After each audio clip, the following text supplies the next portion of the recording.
है कि ये टर्पीन्स आप लोगों को इसमें लिपिड्स के अंदर क्यों पढ़ाया जाता है? बात यही है ना। अब इसमें लिपिड्स वाली कोई खुसूसियत नहीं है। लिपिड्स वाली मतलब क्या खुसूसियत? लिपिड्स में हमने कहा था कि उसमें कार्बन, हाइड्रोजन और ऑक्सीजन होता है, ऐसा ही है।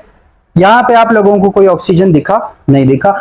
साइड ग्रुप में बाद में आ सकते, जैसे कि मेंथोल की बात करते हैं उसमें OH आ जाता है, लेकिन बेसिक जो लिपिड्स में है कि CHO, वो इसमें नहीं है। ये बेसिकली हाइड्रोकार्बन्स है, ना कि हमारे पास कोई लिपिड्स नहीं बल्कि हाइड्रोकार्बन्स है। तो इसको लिपिड्स की कैटेगरी में क्यों डाला गया, क्वेश्चन ये बनता है।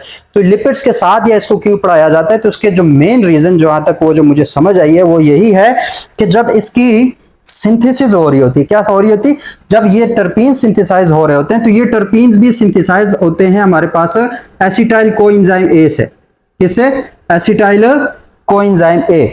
वहां से हमारे पास टर्पीन्स भी एसिटाइल कोएंजाइम ए से सिंथेसाइज हो रहे हैं। इसी तरीके से जो हमारे पास फैटी एसिड्स हैं, जो लिपिड्स हैं, वो भी एसिटाइल कोएंजाइम ए से ही सिंथेसाइज होते हैं। इसी से मेलोनाइल कोएंजाइम ए बनता है और इसी से आगे सारे फैटी एसिड्स बनते हैं।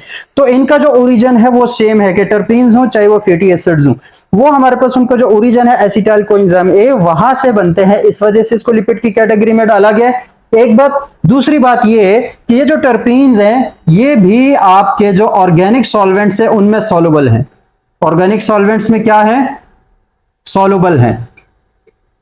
इन दो खुसूसियात की वजह से, एक तो ये ऑर्गेनिक सॉल्वेंट जैसे कि एसीटोन है, जैसे कि ईथर है, उसमें सॉल्युबल है, इस वजह से लिपिड्स के साथ पढ़ाया जाता है। दूसरा ये है कि इनका जो ओरिजिन है सिंथेसिस के दौरान, ये दोनों एसिटाइल कोएंजाइम ए से ही बन रहे होते हैं, चाहे टर्पीन्स हो चाहे फैटी एसिड्स हो। मैकेनिज्म डिफरेंट हो सकता है लेकिन उनका जो ओरिजिन है वो सेम है। इस वजह से इनको टर्पीन्स को भी लिपिड्स के अंदर पढ़ाया जाता है। बाकी इनमें लिपिड्स वाली वो खुसूसियात नहीं है जो फैटी एसिड्स या फास्फोलिपिड्स या उसमें असाइल ग्लाइसरोल्स में या वैक्सेस में, उन चीजों ऑयल्स वाली वो खुसूसियात कोई भी इनमें नहीं है। स्ट्रक्चर भी और होता है, लेकिन क्या है, टर्पीन्स को क्यों पढ़ाया जाता है? क्योंकि आगे फिर काफी सारे हार्मोन्स है जो आइसोप्रीन यूनिट से मिलकर बने हैं, जितने भी आगे स्टेरॉइड्स इंशाल्लाह हम किसी लेक्चर में देखेंगे तो उसमें भी ये सीन है। तो ये थी कुछ हमारे पास टर्पीन से रिलेटेड